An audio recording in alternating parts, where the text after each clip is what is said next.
नबी ने जवाब दिया है चचा, अगर ये काफिरीन मक्का सूरज उखाड़ के लाएं दाएं हाथ पे रख दें और चांद उखाड़ के लाएं बाएं हाथ पर रख दें, फिर भी मैं दीन हक से बाज नहीं आऊंगा, फिर भी मैं ला इलाहा इल्लल्लाह की दावत देता रहूंगा। आए मेरे चचा ला इलाहा इल्लल्लाह कह दो। आए मेरे चचा, आखिरी वक्त है, इस बीमारी में कोई आदमी बचता नहीं है। आए मेरे चचा ला इलाहा इल्लल्लाह कह दो। चचा ने इनकार किया। अल्लाह के नबी ने फरमाया क़ुल या अम्मी ला इलाहा इल्लल्लाहु फी उज़ुनी। आए मेरे चचा, अगर ये कलमा जोर से नहीं पढ़ सकते हो कि लोग सुन लेंगे और आपके मरने के बाद आपको ताने मारेंगे, अगर इसलिए नहीं पढ़ना चाहते हो तो कोई बात नहीं, मैं अपना कान आपकी तरफ बढ़ा रहा हूं। आए मेरे चचा, मेरे कान में कह दो ला इलाहा इल्लल्लाह। अल्लाह के नबी जब पैदा हुए तो माँ नहीं, 6 साल के हुए उनकी माँ जब उनको उनके बाप की कब्र दिखला रही थी अपने शौहर की, तो शौहर की जुदाई में खुद उनकी रूह निकल गई और अटैक पड़ा और माँ आमिना का इंतकाल हो गया। 6 साल की उम्र में मोहम्मद रसूलुल्लाह ने अपने बाप ही की कब्र के पास अपनी माँ को भी देख लिया कि इंतकाल कर गई, माँ भी मुझे छोड़ के चली गई। दादा ने पाला अब्दुल मुत्तलिब ने, और 8 साल के हुए मोहम्मद रसूलुल्लाह तो दादा भी छोड़ के चले गए। अब 8 साल से लेकर 25 साल तक, जब तक कि मोहम्मद रसूलुल्लाह की शादी नहीं हो गई हजरत खदीजा से, तब तक मोहम्मद रसूलुल्लाह को अबू तालिब खिलाते रहे, पिलाते रहे, पालते रहे, पोसते रहे, बड़ा करते रहे, जवान करते गए, यहाँ तक कि खदीजा से निकाह हो गया। उसके बाद भी अपने पास रखे रहे, यहाँ तक कि आपकी उम्र 40 साल हो गई और नबी बन गए। और नबूवत के बाद जब खुल्लम खुल्ला दावत व तबलीग का हुक्म दिया गया तो आपने खुल्लम खुल्ला दावत व तबलीग का परचम लहराया।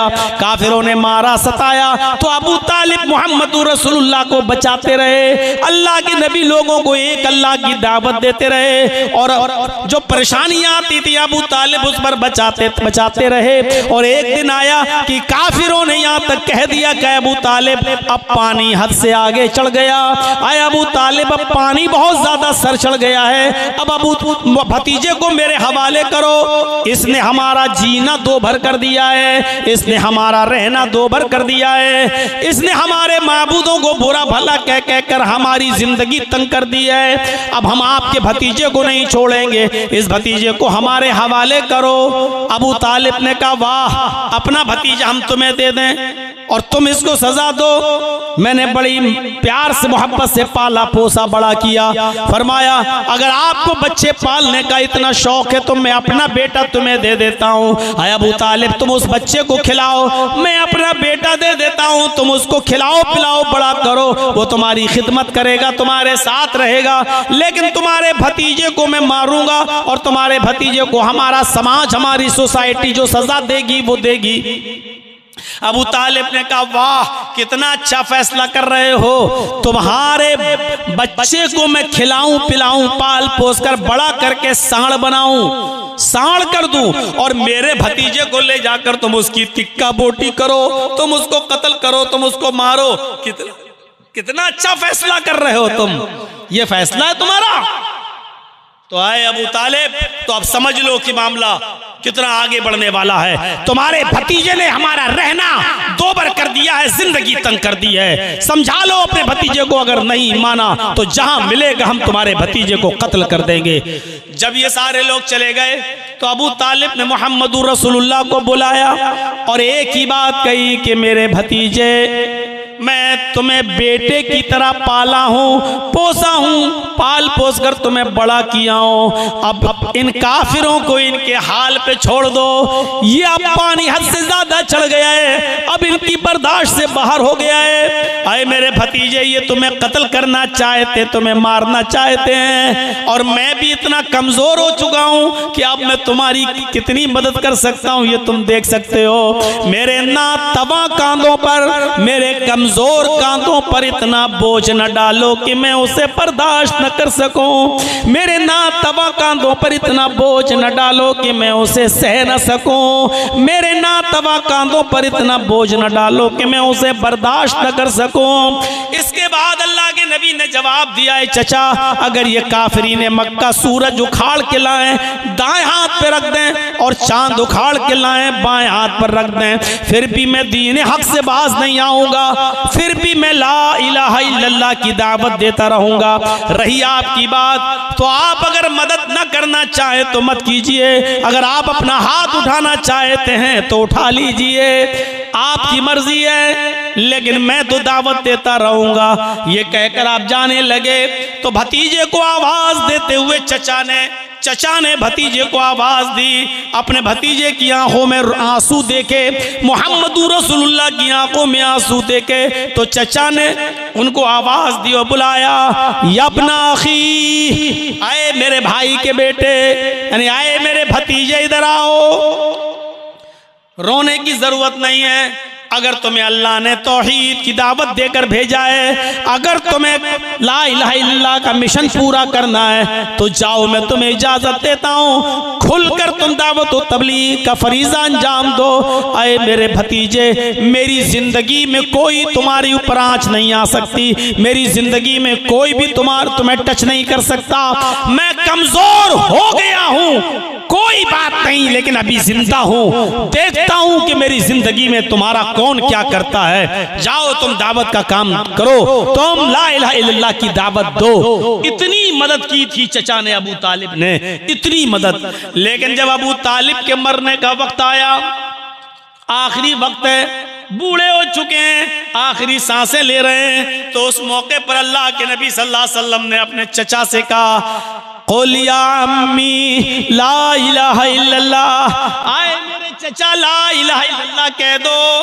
आए मेरे चचा, आखिरी वक्त है, इस बीमारी में कोई आदमी बचता नहीं है, आए मेरे चचा ला इलाहा इल्लल्लाह कह दो। चचा ने इनकार किया। अल्लाह के नबी ने फरमाया, क़ुल या अम्मी ला इलाहा इल्लल्लाहु फी उज़ुनी, आए मेरे चचा अगर ये कलमा जोर से नहीं पढ़ सकते हो कि लोग सुन लेंगे और आपके मरने के बाद आपको ताने मारेंगे, अगर इसलिए नहीं पढ़ना चाहते हो तो कोई बात नहीं, मैं अपना कान आपकी तरफ बढ़ा रहा हूं। आए मेरे चचा, मेरे कान में कह दो ला इलाहा इल्लल्लाह। देख रहे हैं, फी उज़ुनी, आए चचा मेरे कान में कह दो अशहदु अल्ला इलाहा इल्लल्लाह। सिर्फ धीरे से मेरे कान में कह दो।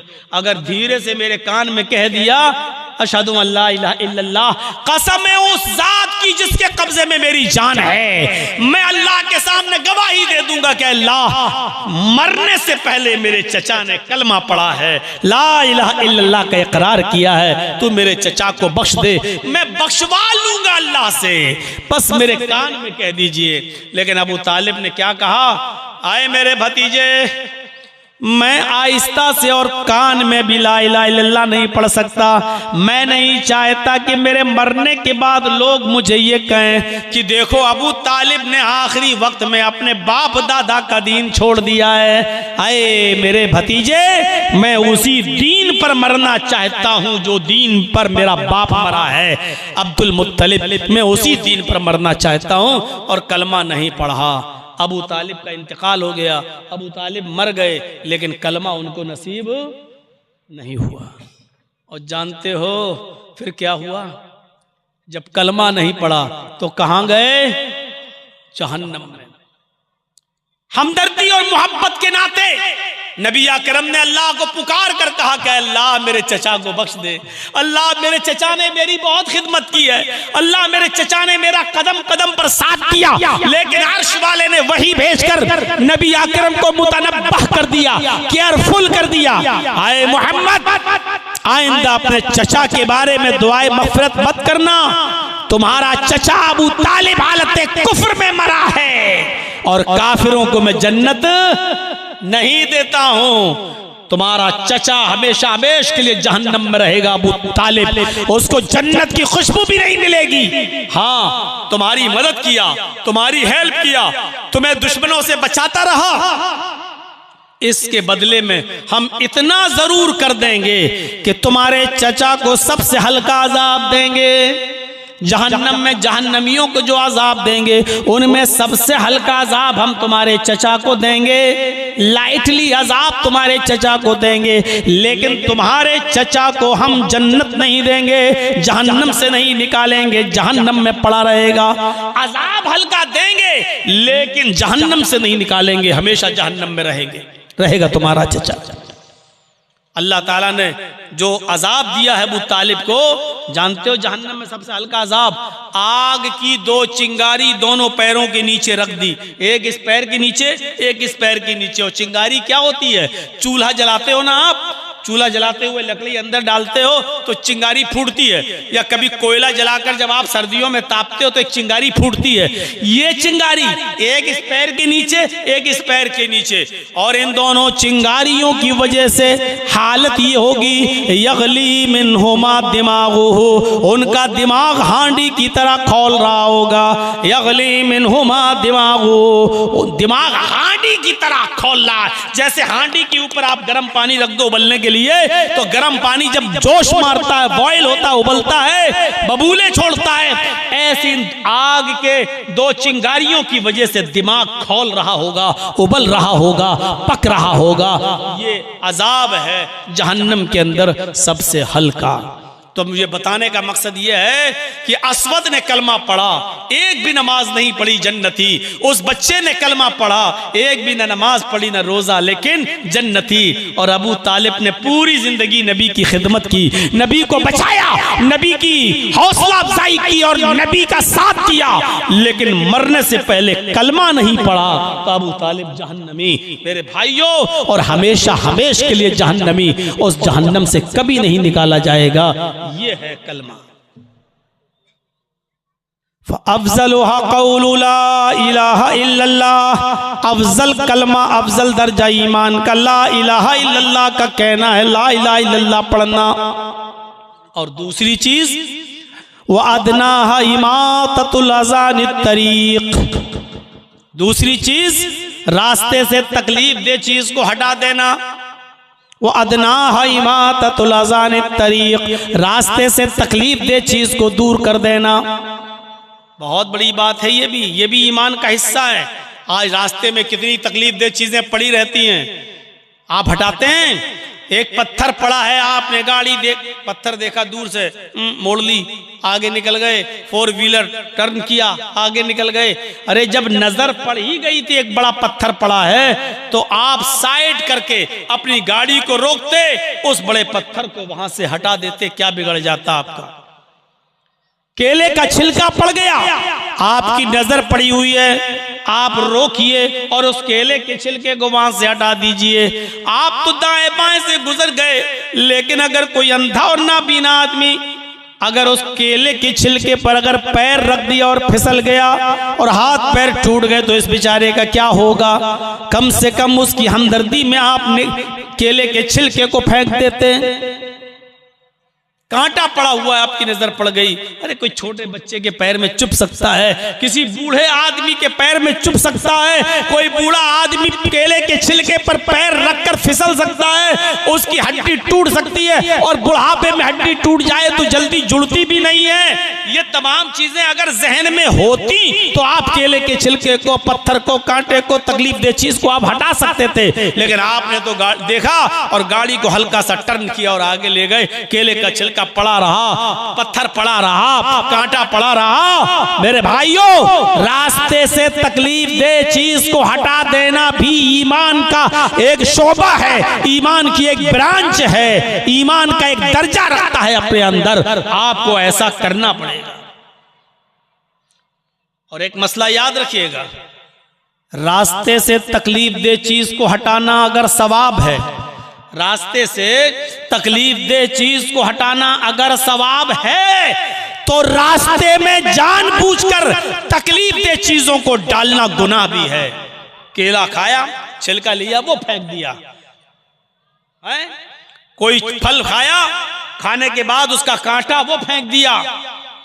इसी तरीके से रास्ता जो लोगों के गुजरने का है, चलने फिरने का है, गए और आप नाक ली, झाड़ दिया, वहां बलगम आया, थूक दिया। वहां जो लोगों के आने जाने का रास्ता है, जो लोगों की गुजरगाह है, वहां ना लैट्रीन की जा सकती है, वहां ना नाक झाड़ी जा सकती है, वहां ना बलगम थूका जा सकता है, वहां ना कांटा फेंका जा सकता है, वहां ना केले का छिलका डाला जा सकता है, वहां ना पत्थर फेंका जा सकता है। अपने घर में झाड़ू लगाकर कूड़ा इकट्ठा करके घर के बाहर आम गुजरगाह पर नहीं डाला जा सकता है। ये लोगों को तकलीफ देने के जिम्न में आता है, लोगों को तकलीफ देने के जुमरे में आता है।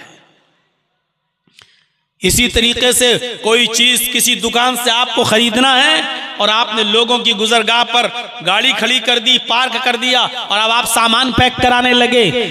दाल दे दो, चावल दे दो, धनिया दे दो, मिर्चा दे दो, हल्दी दे दो, नमक दे दो, मसाला दे दो, और उसमें आपको आधा घंटा लग रहा है और आधे घंटे तक आपकी गाड़ी गलत जगह पर पार्क रही, लोगों को आने जाने में दिक्कत हो रही है और तकलीफ हो रही है।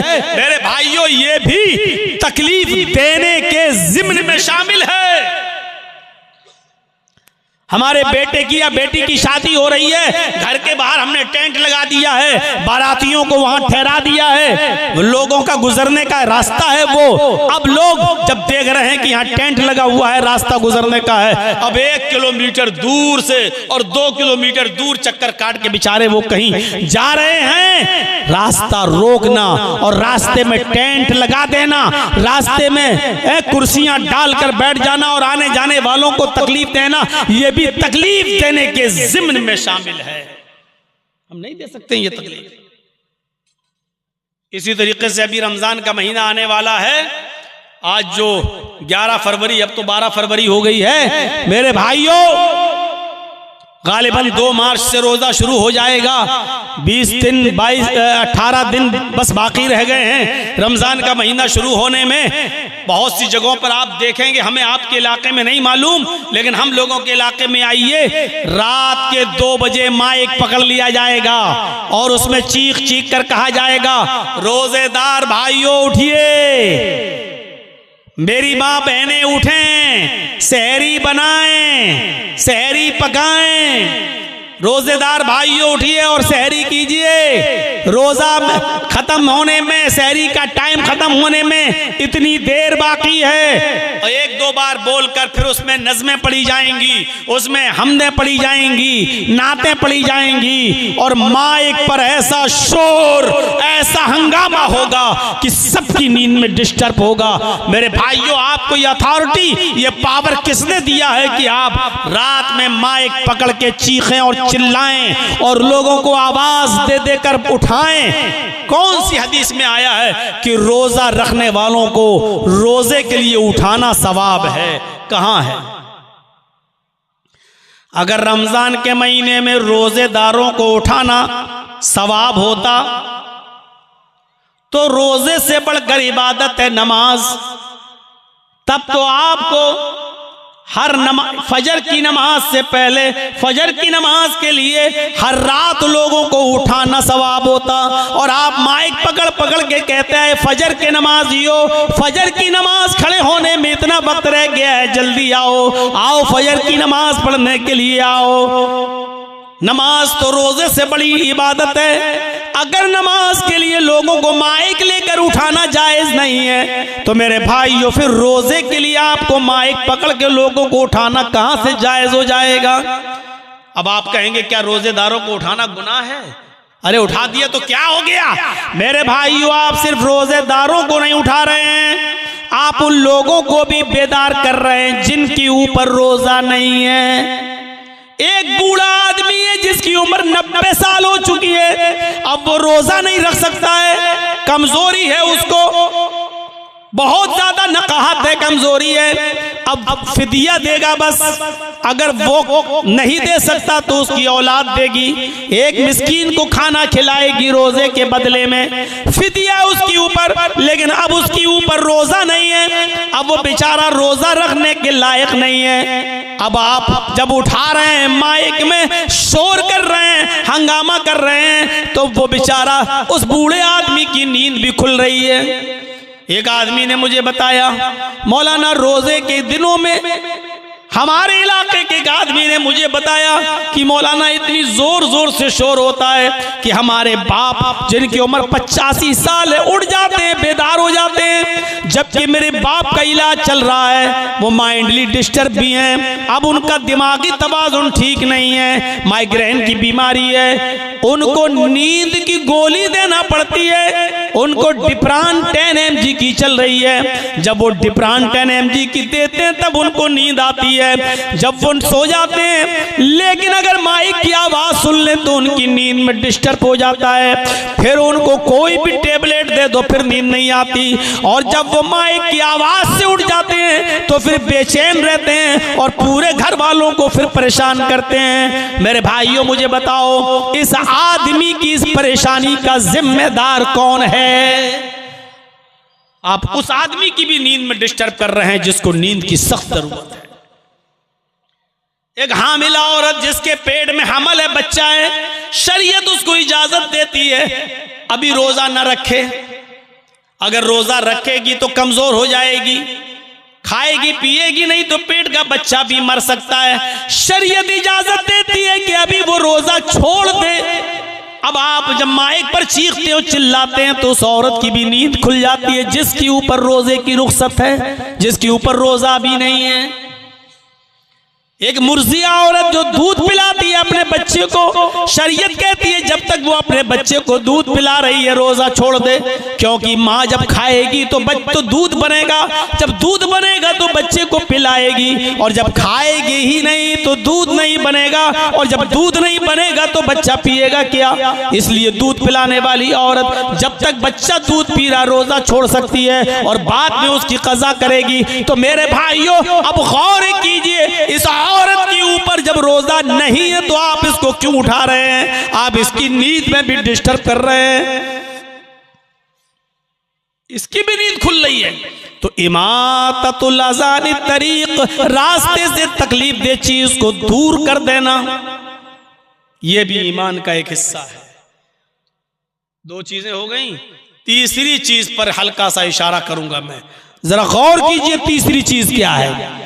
और इस तीसरी चीज का ताल्लुक हमारी माँ बहनों से भी है, हमारी माँ बहनें आई होंगी, जरा वो भी गौर करें। ये तीसरी चीज का ताल्लुक मर्दों से ज्यादा औरतों से है। वल हयाउ शुअबतुम मिनल ईमान, और हया ईमान का एक शोबा है। तीन चीजें बताई थी, ला इलाहा इल्लल्लाह हो गया, इस पर इमाततुल अज़ा यानी रास्ते से तकलीफ दे चीज को हटा देना, इस पर भी मैंने थोड़ी गुफ्तगू कर दी। अब तीसरी चीज वल हयाउ शुअबतुम मिनल ईमान, हया शर्म भी ईमान का एक शोबा है। अल्लाह के नबी सल्लल्लाहु अलैहि वसल्लम ने फरमाया, बुखारी शरीफ की रिवायत है, इज़ा लम तस्तही फफ़अल मा शिता, जब तेरे अंदर से शर्म निकाल ली गई, जब तेरे अंदर शर्म नहीं रही तो जो तेरे दिल में आए वो कर, फफ़अल मा शिता, तो जो तेरा दिल चाहे वो कर। यानी जब किसी इंसान के अंदर से शर्म निकल जाए, हया निकल जाए, तो फिर जो दिल में आए वो करेगा, उसको कोई परवाह नहीं होगी कि मैं क्या कर रहा हूं। कल तक हमारी खूबसूरत लड़कियों और औरतों के गालों के खूबसूरत गालों को कभी आसमान की नजरों ने भी नहीं देखा था। आज हालत ये हो गई है कि इंस्टाग्राम पर और टिकटॉक पर आप डांस करती हुई नजर आ रही हैं। मुझे नहीं मालूम कि आपके बिहार का, कटिहार का और पूर्णिया, हरिया और झारखंड, आपका गुड्डा, साहिबगंज, इन तमाम इलाकों का मामला क्या है, मुझे नहीं मालूम। आप गौर करके देखिए कि आपके इंस्टाग्राम पे आपके इलाके की लड़कियां क्या कर रही हैं। हमें इतनी जानकारी नहीं है, हम लखनऊ से ताल्लुक रखते हैं, लखनऊ के बारे में हमें इतना मालूम है कि बड़े बड़े हाजियों, बड़े बड़े नमाजियों और बड़े बड़े मुल्लाओं और बड़े बड़े मौलवियों और बड़े बड़े हाफिजों और बड़े बड़े कारियों की लड़कियां भी इंस्टाग्राम पर अपने सरों से दुपट्टे उतार उतार कर रील बना रही हैं, इंस्टाग्राम पर डांस करती हुई नजर आ रही हैं, नाच रही हैं। उनके कपड़े छोटे हो चुके हैं, शॉर्ट हो चुके हैं, उनके पिंडलियां खुल चुकी हैं, उनके घुटने भी खुल चुके हैं। मेरी प्यारे साथियों गौर करो, जब हाजियों नमाजियों की बेटियां महफूज नहीं रही तो और दूसरों के बारे में क्या बात करें। इज़ा लम तस्तही फफ़अल मा शिता, जब तेरे अंदर से शर्म हयाई निकाल ली गई तो जो तेरे दिल में आए वो कर। जब शर्म हया नहीं रहेगी तो इंसान यही सब करेगा। सोचिए तो सही, वेस्टर्न कल्चर ने हमें कहां पहुंचा दिया, मगरबी तहजीब ने हमें कहां पहुंचा दिया, पश्चिमी सभ्यता ने आज हमें कहां पहुंचा दिया। अब जब लड़की अपने घर में कैद रहने को और अपने घर में मुस्तकिल रहने को अपनी इंसल्ट समझने लगे तो फिर आप अंदाजा लगाओ कि ये हम और आप कहां जा रहे हैं। उससे कहो कि अपने बाप के लिए खाना बनाओ, सवाब है। अपने भाई को खाना खिलाओ तो सवाब है। अपने भाई के कपड़े धुल दो, बहन अगर धुल देगी तो क्या बिगड़ जाएगा। अफसोस ही है अगर बहन अपने भाई के लिए घर में खाना बना दे तो आज की अक्ल परस्ती कहती है कि औरत की जिल्लत है। अगर घर में अपने बाप के लिए खाना बनाकर उसको सर्व कर दे तो आज की दुनिया कहती है कि ये देखो कि औरत को घर के चार दीवारी में कैद करके रख दिया। और वही हमारी बहन, वही हमारी बेटी किसी क्लब में जाकर शराब की बोतल और बियर की बोतलें कस्टमरों के सामने और नाचो गाना देखने आने वाले लोगों के सामने सर्व कर दे तो ये तरक्की। सोचिए तो, दिमाग लगाइए। हमारी बहन अगर हमारे लिए हमारे घर में कपड़ा धुल दे तो ये दकियानोसी। और होटलों में जाकर काम करे और मुसाफिरों के लिए कपड़ा धुले, चादर धुले और उसको बेड बिस्तर पे बिछाए तो ये तरक्की याफ्ता। हमारी बहन और हमारी बेटी अगर खाना लाकर हमें सर्व कर दे तो दकियानोसी। लेकिन प्लेन के अंदर, फ्लाइट के अंदर जाई और प्लेन के अंदर वही स्कर्ट पहनकर अगर हमारी वही बहन और हमारी बेटी पैसेंजर्स के सामने खाना सर्व कर दे, उनके सामने ब्रेकफास्ट सर्व कर दे तो तरक्की याफ्ता। इस अकल ने हमें कहां का छोड़ा है। अपने भाई, अपने बाप के लिए, अपनी मां के लिए, अपनी बहन के लिए खाना सर्व करना तो दकियानोसी हो गया और बाहर वालों के लिए खिलाना पिलाना तरक्की याफ्ता होने, लड़की की तरक्की याफ्ता होने की निशानी हो गई। फरमाया इज़ा लम तस्तही फफ़अल मा शिता, जब तुम्हारे अंदर शर्म हया नहीं रहेगी तो जो तेरा दिल चाहेगा वो करेगा। हमारी बहनों और बेटियों से जब शर्म हया निकाल ली गई तो यही सोच आ गई। वरना मेरे भाइयों गौर करो, शरीयत तो यहां तक कहती है और ये सबको मालूम है कि औरत मस्जिद में नमाज पढ़ने जा सकती है, इजाजत है, औरत मस्जिद में नमाज पढ़ने जा सकती है। बल्कि अल्लाह के नबी ने यहां तक फरमाया ला तमनउ मा अल्लाहि युसल्लीना फिल मस्जिद, अगर तुम्हारी औरतें मस्जिदों में नमाज पढ़ने जाएं तो उनको हरगिज मत रोको, उनको जाने दो। अगर औरतें मस्जिद में नमाज पढ़ने की इजाजत मांगे तो दे दो। हदीस अपनी जगह पर है, औरतें मस्जिद में जा सकती हैं। मसला सुन लीजिए, औरतें मस्जिद में जा सकती हैं। दूसरी बात ध्यान में रखिए, अगर कोई औरत आपसे, आपकी बीवी, आपकी बहन बेटी अगर मस्जिद में नमाज पढ़ने की इजाजत मांगे तो आप उसको रोको मत, मस्जिद में नमाज पढ़ने की इजाजत दे दो, अपनी जगह पर सही। लेकिन इन तमाम चीजों के बावजूद शरीयत क्या कहती है, अल्लाह के नबी का एक हदीस और मौजूद है, इसके बावजूद आपने फरमाया औरत की अपने घर में नमाज पढ़ना मस्जिद में नमाज पढ़ने से ज्यादा बेहतर है। औरत मस्जिद में नमाज पढ़ने जा सकती है, औरत मस्जिद में नमाज पढ़ने जाए तो उसको बिल्कुल मत रोको, उसको रोकने का अधिकार मर्दों को नहीं है। लेकिन इसके बावजूद औरत से ये कहा जा रहा है, आए औरत तू अगर अपने घर में नमाज पढ़ती पड़ती है तो ये तेरे लिए ज्यादा बेहतर है, क्योंकि तू मस्जिद में आने वाले मर्दों से दूर रहेगी। तू मर्दों से जितना दूर रहेगी उतना तेरे लिए बेहतर है। औरत की अपने घर में नमाज मस्जिद की नमाज से बेहतर है। उसके बाद फरमाया औरत का अपने बरामदे में नमाज पढ़ना, औरत का अपनी गैलरी में अपने बरामदे में नमाज पढ़ना घर के सहन में नमाज पढ़ने से अफजल है। घर के सहन में तो कोई ना कोई आता रहता है, इसलिए बरामदे में नमाज पढ़ेगी तो और ज्यादा अफजल है। और इस टुकड़े पर गौर कीजिएगा, इस टुकड़े पर गौर कीजिएगा।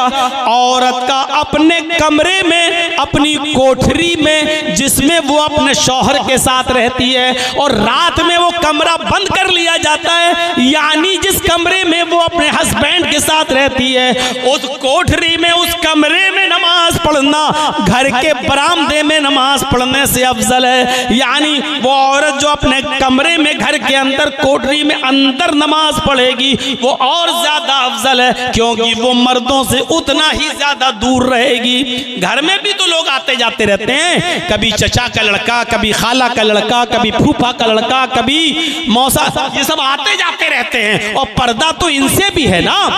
एक लड़की को अपने खाला के लड़के से भी पर्दा है, अपने चचा के लड़के से भी पर्दा है, अपने मामू के लड़के से भी पर्दा है, तो पर्दा तो इनसे भी है। और ये लोग तो घरों में आते जाते रहते हैं जैसे कोई मामूली बात हो। तो औरत का अपने कमरे में, अपने कोठे में, अपने बेडरूम वाले कमरे में नमाज पढ़ना बाहर आंगन में और बरामदे में नमाज पढ़ने से अफजल है। ये बताया है, ये औरत की शर्म हया होती है। अल्लाह के रसूल सल्लल्लाहु अलैहि वसल्लम ने औरत को इतना ज्यादा मर्दों से दूर रहने का हुक्म दिया। करते हैं? इससे अंदाजा लगाइए शर्म हया का, औरत की शर्म हया का क्या माना हुआ, इससे आप अंदाजा लगाइए। हाँ, इसके बावजूद अगर कोई औरतें मस्जिद में आना चाहे पर्दे के साथ तो आ सकती हैं, कोई बात नहीं। लेकिन एक और नुक्ता देखिए, अगर तुम मस्जिद में जा भी रही हो तो जाओ, नमाज पढ़ने के लिए इजाजत है, लेकिन उस वक्त भी तुम्हारे लिए एक हुक्म है। अल्लाह के नबी के ज़माने में औरतें मस्जिद में आया करती थी। हर औरत चाहती थी कि मैं मोहम्मदुर रसूलुल्लाह के पीछे नमाज पढ़ूं। नबी के पीछे नमाज पढ़ने का मकाम व मर्तबा ही कुछ अलग है। तो हर औरत चाहती थी कि मैं नबी के पीछे नमाज पढ़ूं, और वो जाया भी करती थी और नबी के पीछे नमाज भी पढ़ती थी। उस मौके पर अल्लाह के नबी सल्लल्लाहु अलैहि वसल्लम ने पहली सफ की फजीलत बताई, मर्दों को खुतबा देते हुए पहले सफ की फजीलत बताई। आपने फरमाया लोगों, नमाज की पाबंदी करो, कोशिश करो पहले सफ में नमाज पढ़ने की। तो मैं नहीं मालूम पहले सफ में नमाज पढ़ने का सवाब कितना है। आपने फरमाया अगर लोगों को यह पता चल जाए कि अगली सफ में, सबसे अगली सफ में नमाज पढ़ने का सवाब कितना ज्यादा है, तो लोग लड़ने लगेंगे अगली सफ में आने के लिए, झगड़ा करने लगेंगे आगे वाली सफ में नमाज पढ़ने के लिए। यहां तक कि कुरानदाजी की नौबत आ जाएगी, यहां तक कि कुरानदाजी की नौबत आ जाएगी। पर्चियां उठाने लगेंगी और नाम पढ़ा जाने लगेगा। नाम है, किसका नाम आया उसको आगे कर दिया जाए, किसका नाम आया उसको आगे कर दिया जाए। लिहाजा कुरानदाजी की नौबत आ जाएगी।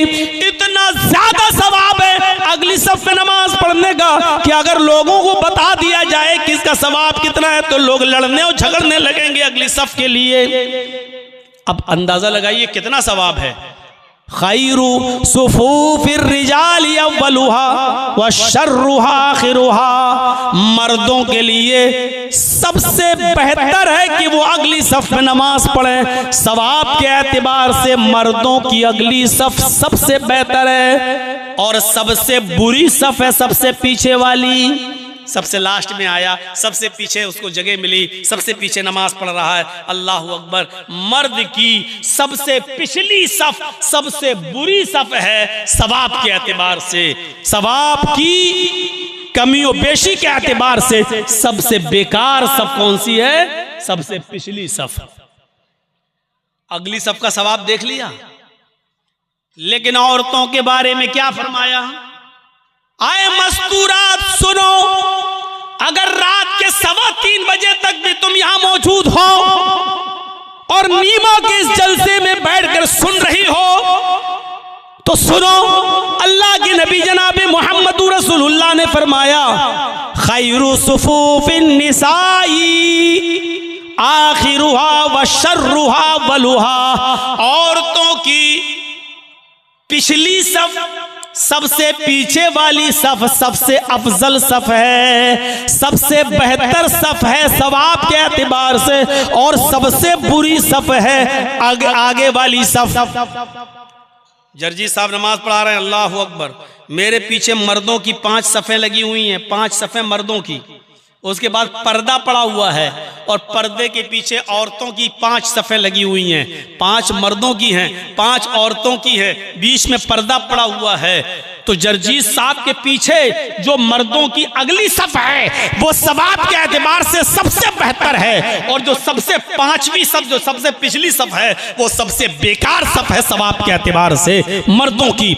लेकिन उसके बाद पर्दा पड़ा है और पर्दे के बाद 5 सफ़ें औरतों की लगी हुई है। उन 5 सफ़ों में सबसे पीछे वाली जो सफ है औरतों की, वो सबसे अफजल सफ है। सबसे ज्यादा सवाब औरत को तब मिलेगा जब वो सबसे पीछे वाली सफ में नमाज पढ़ेगी, और सवाब सबसे कम उस वक्त मिलेगा जब वो आगे वाली सफ में, यानी औरतों की आगे वाली सफ भी सबसे बुरी सफ है सवाब के एतबार से। पीछे वाली सफ सबसे अफजल है क्योंकि वो मर्दों से उतना ही दूर रहेगी। मेरी माओ, मेरी बहनों सुनो, जब मस्जिद के अंदर भी पर्दे के बावजूद तुम्हारी सबसे पीछे वाली सफ को सबसे अच्छी सफ इसलिए कहा गया है क्योंकि तुम मर्दों से दूर रहो। जब मस्जिद में मर्दों से दूर रहने का हुक्म है तुम्हारे लिए, तो शादियों में, ब्याहों में, रस्म रवाज में, कॉलेजों में, स्कूलों में और नेता नगरी में, बाजारों में और मार्केटों में और शादियों में तुम्हारा मर्दों के साथ एक साथ जमा होना जायज कहां से हो जाएगा,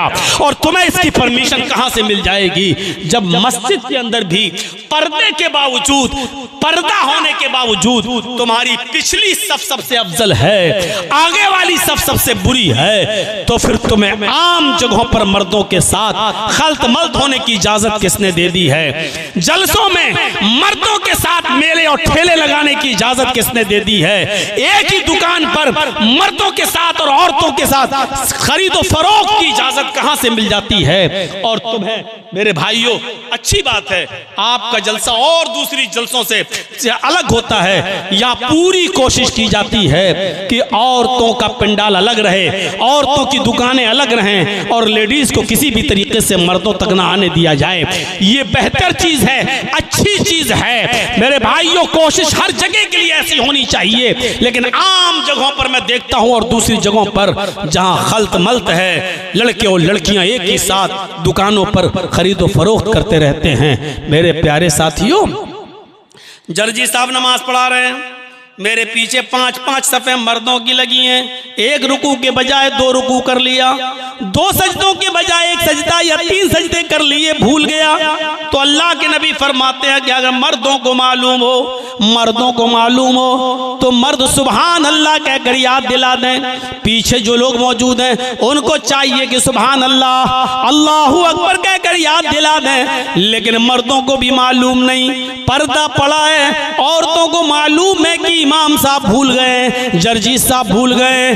तो औरत को अगर मालूम हो जाए कि जर्जी साहब या कोई इमाम साहब भूल गए, बजाय रुकू के सजदे में चले गए या 2 सजदों के बजाय 3 सजदे कर लिए, तो उन औरतों को हुक्म है कि वो सुभान अल्लाह नहीं कहेंगी, अल्लाहू अकबर नहीं कहेंगी। ओ मेरे भाइयों, गौर करो, जिस औरत की आवाज का इतना पर्दा कि सुभान अल्लाह तक कहने की परमिशन नहीं, अल्हम्दुलिल्लाह, इन जुमलों से ज़मीन व आसमान नेकियों से भर जाते हैं, लेकिन इन जुमलों को भी कहने की इजाजत नहीं दी। अल्लाह के नबी ने फरमाया कि अगर औरत को मालूम हो जाए कि इमाम भूल गया तो वो इस तरीके से ताली बजाएगी, पीछे से ऐसे ऐसे ताली बजाकर याद दिलाएगी और ये आवाज इमाम तक पहुंच जाएगी और इमाम समझ जाएगा कि मैं भूल गया हूं। उन औरतों को सुभान अल्लाह, अल्लाहू अकबर जब कहने तक की परमिशन नहीं है, तो इंस्टाग्राम पे गाने गाने की और डांस करने की परमिशन किसने दे दी है? अपनी आवाज में गैरों तक अपनी आवाज को पहुंचाने की इजाजत किसने दे दी है? ये परमिशन कहां से आ गई? इज़ा लम तस्तही फफ़अल मा शित, जब तेरे अंदर शर्म हया नहीं रहेगी तो जो तेरा दिल चाहेगा वो करेगा।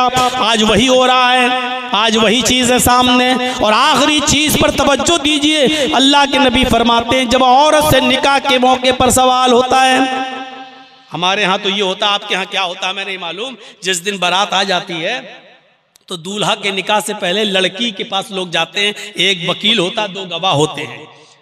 लड़की वालों की तरफ से वकील होता है और लड़के वालों की तरफ से गवाह होता है, या लड़की वालों की तरफ से वकील और हालांकि शरीयत में वकील गवाह कुछ नहीं है, शरीयत में है ही नहीं। लेकिन यहाँ होता क्या है, एक लड़की वालों की तरफ से एक वकील और लड़के वालों की तरफ से दो गवाह लड़की के पास जाते हैं और वहाँ उससे कहते हैं कि फला फला के साथ तुम्हारा निकाह किया जा रहा है, क्या इतने इतने रुपए मेहर के बस क्या तुमने उस लड़के को निकाह में कबूल किया? अब वो लड़की खामोश है, शर्म की वजह से नहीं बोल रही है। फिर उससे कहा जाता है निकाह कबूल किया। 2-3 बार जब लड़की खामोश रहती है तो उसकी सहेलियां आपस में कहती हैं कह दो हाँ किया, कह दो किया, कह दो किया। और जब तक वो बेचारी बोल नहीं देती कि हाँ मैंने निकाह कबूल किया, तो पूछा जाता, वकील पूछता गवाहों से तुमने सुना? गवाह कह दे कि नहीं सुना, तो दोबारा बोलेगी लड़की हाँ मैंने निकाह कबूल किया। जब वो जोर से बोल देगी तब गवाह कहेंगे हाँ मैंने सुन लिया, तब लड़के का निकाह होगा। और ये गवाह कहेंगे हाँ मैंने सुना है, लड़की ने कबूल किया। क्या जहालत और बर्बरियत है! ये वकील भी जाहिल, गवाह भी जाहिल। अरे तुम्हें किसने कहा था कि तुम उसके पास जाओ? अरे जब लड़की को शादी वाले दिन लड़के की तरफ से आए हुए कपड़े जब लड़की ने खुशी खुशी पहन लिए, समझ लो कि वो राजी है, समझ लो कि ये उसकी इजाजत है। और फिर भी तुम पूछते हो तो एक बार पूछो, फला लड़के के साथ तुम्हारा निकाह किया जा रहा है, क्या तुम्हें कबूल है? वो नहीं बोल रही है, खामोश है। अब दोबारा मत कहो उससे, क्योंकि अल्लाह के नबी ने कह दिया इज़्नुहा सिमातुहा, उसकी खामोशी ही उसकी इजाजत है। मत कहलवाओ उससे बार बार, जब वो खामोश हो गई वही उसकी इजाजत है। जब खामोशी इजाजत है तो तू जबरदस्ती क्यों कहलवा रहा है? अकल के अंधे क्यों कहलवा रहा है? कबूल किया, जोर से बोलो, किया, सुना नहीं, बोलो अभी इन्होंने नहीं सुना, जबरदस्ती तुम कहलवा रहे हो। अरे लड़कियों की शर्म हया का अल्लाह के रसूल ने इतना ख्याल रखा कि वो मारे शर्म के नहीं बोल पाएंगी, क्योंकि उनमें शर्म होती है, हया होती है, और ये उनकी शर्म हया का तकाजा है कि वो नहीं कह पाएंगी, इसलिए उनकी खामोशी को ही उनकी इजाजत समझ लो। ये शर्म हया है औरत की, जो इतना भी ना कह पाए हाँ मैंने कबूल किया। अल्लाह के रसूल कह रहे हैं कि खामोशी को इजाजत मान लो। इस रात के 3:15 3:30 होने वाले हैं, इस वक्त भी खामोश रहने वालियों की चोंचें चल रही होंगी। अल्लाह अल्लाह कैसे हो, कहाँ हो, किधर हो, कहाँ मिलोगे, गुटरगू जैसे दो कबूतर चोंचे लड़ाते हैं, ऐसे इस रात के 3:30 बजने वाले हैं। इस वक्त ये उन लड़कियों का हाल है जिनके बारे में शरीयत ने कहा कि उनकी शर्म इतनी होती है कि बेचारी शर्म की वजह से नहीं बोल पाती हैं, तो उनसे जबरदस्ती मत कहलवाओ, उनकी खामोशी ही उनकी इजाजत है। उसी खामोशी पर मान लो कि उन्होंने निकाह कबूल कर लिया है। जिनको जबरदस्ती कहलवाने का हुक्म नहीं दिया, आज उनकी चोंचें चल रही होंगी रात के 3:15 और 3:30 बजे भी। तो मेरे प्यारे साथियों, बस 1.5 घंटे की इतनी तकरीर पर इक्तिफा करते हुए आपसे रुखसत होता हूं। ये 3 चीजें याद रखिएगा, ला इलाहा इल्लल्लाह, और रास्ते से तकलीफ दे चीज को हटा देना, और शर्म हया। अल्लाह रब्बुल आलमीन हमारे अंदर मुकम्मल ईमान पैदा फरमा दे, ईमान की जितने शोबे और ब्रांचेस हैं सब हमारे अंदर पैदा फरमा दे। अल्लाह जब तक तू हमें जिंदा रख, तौहीद पर जिंदा रखना, और जब हमारा खात्मा हो तो ईमान पर हमारा खात्मा फरमाना। जितने लोग थे, मैं आया था, सबसे चाहे वो कम ही हो, लेकिन सबसे बड़ी खुसूसियत ये देखी आज मैंने कि जितने लोग बैठे थे, हम जब आए थे उतने बैठे रहे, उनमें से हमने एक भी कम होते हुए नहीं देखा। यही जलसे की कामयाबी की सबसे बड़ी दलील है। अल्लाह रब्बुल आलमीन आपको कल भी आने की तौफीक अता फरमाए। किताब और सुन्नत पर मबनी बातें सुनकर उस पर अमल करने की तौफीक अता फरमाए। वमा अलैना इल्लल बलागुल मुबीन व आखिरु दअवाना अनिल हम्दुलिल्लाहि रब्बिल आलमीन। अस्सलामु अलैकुम व रहमतुल्लाहि व बरकातुहू।